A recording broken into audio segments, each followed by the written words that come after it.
No tak deň na takom hospodárstve, ako som povedal, ráno o 6 začnem a do tej 10 nemám šancu, hej, že kým to všetko obidem, urobím, tak napríklad dojenie oviec ráno trvá s kravami 1,5 hodiny.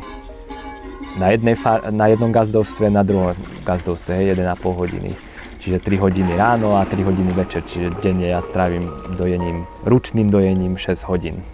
No a vlastne cez deň potom o tej 10.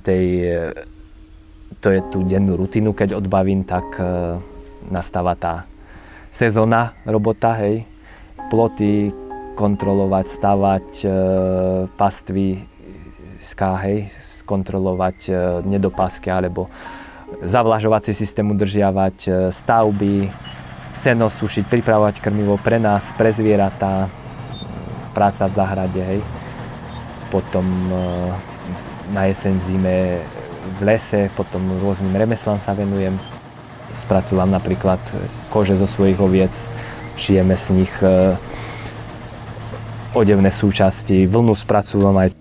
Vlastne taká valaská kabela, buď sa to tak zohlo nosilo, chránilo zápestie. Dlhá košeľa sa do toho zasunula.